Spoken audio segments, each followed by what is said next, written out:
All right, hello. Thank you for joining me again for another episode of Life Changes. I am Jay, and as usual, I take someone's chart, I explore the chart, usually a specific date to determine what led to those events from an astrological standpoint. I think it's interesting. So today, I am going to cover none other than Mr. Barack Obama, and specifically, I wanted to cover his 2008 presidential election, and I wanted to explore what led to that, him winning the election in 2008. And just a disclaimer: this doesn't matter what political party you belong to. That's not the point of this video. The point is to just look at astrology and see how it determines that someone's life is going in a specific direction. Okay. So I wanted to cover 3 to 4 things that helped him win the election from an astrological standpoint. But before I do that, just in case you're not familiar with President Barack Obama, maybe you're not from the United States and you're listening to this video, welcome.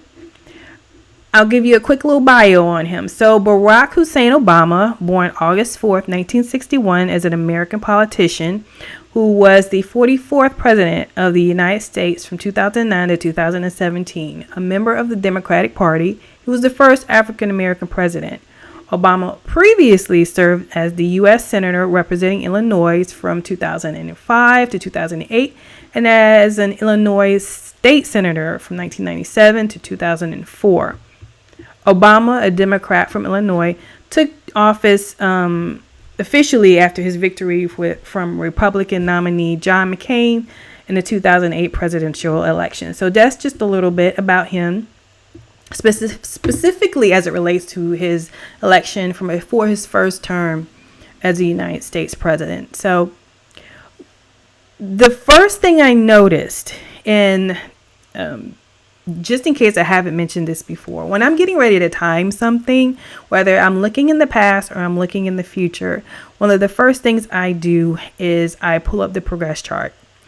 And when I look at the progress chart, I compare it back to the birth chart. And I look for a relationship between the planets and angles of the two. And that relationship is basically those aspects: conjunction, trine, sextile, opposition, things like that. And so what I noticed though is when I looked at his aspects around that time, it led me to a transiting planet. Specifically, it led me to transiting Mars, which was at 21 degrees Scorpio when he was elected president in 2008. And the reason why this is significant is because transiting Mars is a great timer. I may have said this several episodes ago, but I definitely want to repeat it. It is a great timer for events. And the reason why this is so significant is because his natal midheaven is at 28 degrees Scorpio. So transiting Mars was at 21 degrees Scorpio. His natal midheaven is at 28 degrees Scorpio. And at the time, he had 3 active progress aspects to his natal midheaven at 28 degrees Scorpio. So they became exact around November 14th. But I hear sometimes transiting Mars can work a little quickly.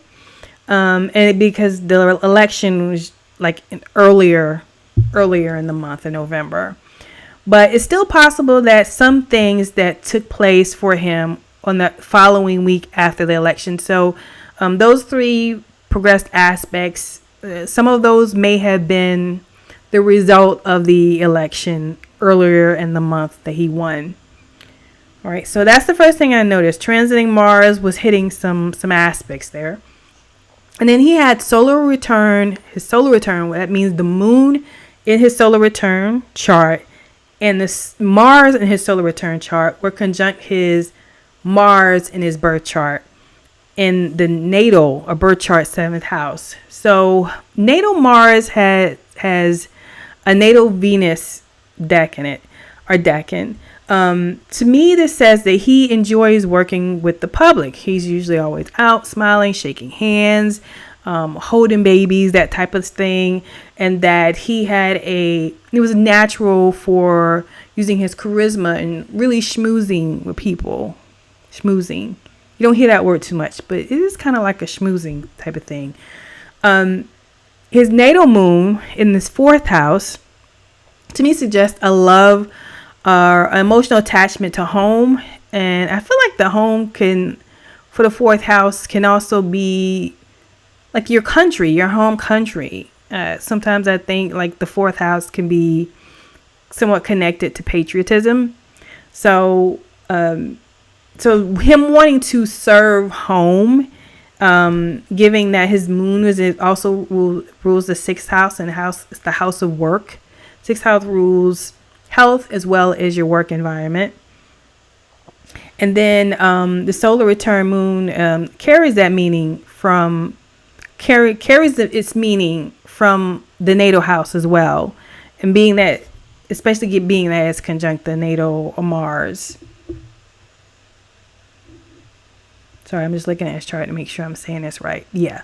So the solar return moon and the natal Mars being conjunct is what I'm referring to. In addition to that, he had his solar return Neptune conjunct his natal prenatal solar eclipse in natal 1st house. Again, I know that's a mouthful, but in a couple of previous other episodes, I mentioned the prenatal solar eclipse, which is simply the solar eclipse, the last solar eclipse before birth.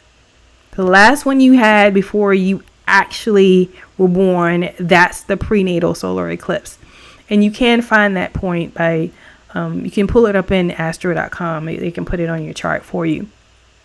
So he has solar return Neptune conjunct the natal prenatal solar eclipse in his natal 1st house. So solar return 8th house is over the natal 1st house. So 8th house, I've said that it's a money house, but it also rules other things like transformation, transition, some type of a drastic change that year. And so since this was the solar return 8th house, and the solar return references that upcoming year, to me, that's about the change that he was going to have that year.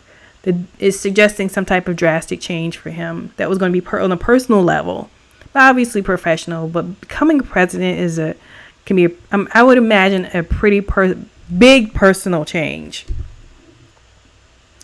Also, the natal Neptune has a Venus deck in it as well, and this helps him tap into his charm, his likability, as far as how he presents himself.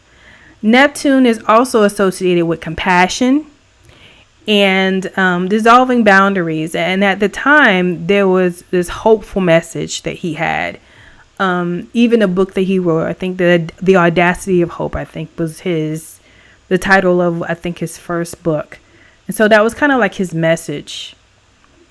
And this kind of led towards the theme of his presidency, the whole hope theme. Then he had prenatal solar eclipse. And that, just to go over that a little bit, what I've noticed is that it tends to be closely linked to like events. Like when I see either a solar return planet conjunct a prenatal solar eclipse or something like along those lines, I tend to see stuff happen in somebody's life. Usually a lot of times things will happen. And as far as what happens, you have to look at the planet itself, the house that's involved, the solar return house that's involved, the birth chart house that's involved, the planet, and I've said before, and I believe I've said a little earlier, the planets don't, even in the solar return chart, they don't lose their original meaning in terms of the meaning that it has in your chart. So wherever that planet is in your birth chart, even if it's in a different solar return house in your solar return chart, it still kind of carries that meaning. So to give you an example of what I mean, let's say you have Mars in your 6th house. If your Mars for your solar return year is in your 11th house. It's in the solar return 11th house. That doesn't change the fact that Mars, your birth chart Mars in your 6th, has to do with your health, your work environment, your routine, those types of things. Like those, it still kind of it still carries that meaning. Even though it's in the solar return 11th house, you still have to think along those lines when you're analyzing a chart and trying to figure out what it's referring to. So that's what I mean when I say the planet carries the meaning from the birth chart to the solar return chart. Still has the same meaning with it, takes it with it, but you use those things to help understand what's being described. So, and then last but not least, I noticed that he had his solar return north node conjunct natal ascendant and north node conjunct solar return Venus. So I guess you could say there are some similarities between the prenatal solar return and the north node, but they're not the same thing. They are clearly different. When I see a north node point area, to me that suggests something has to take place. There's like almost, dare I say, a sense of destiny, if you will. And I think that, I guess, not destiny as something like, I don't mean it to sound in any type of magical way. My whole objective of studying astrology is to be as practical as possible. But I think with the north node, when I see, again, like planets conjuncted and things like that, it appears to show that something has to happen at that particular time. Whether it's really drastic or it's not that drastic, but it may still be something that is time for that thing to happen at that moment. And I think because of it being a conjunction, and conjunctions are pretty strong aspects, it usually forces the person in question to do whatever that planet in the area, the house, whatever is related to that. It forces some specific action related to that. So with him having his solar return north node conjunct his natal ascendant, there was some even with the ascendant and Venus being involved, it's like he had to run for public office. He had to take this route. There was, like, again, like a sense of destiny, like he had to do it. And that was the only thing that made sense, if you will.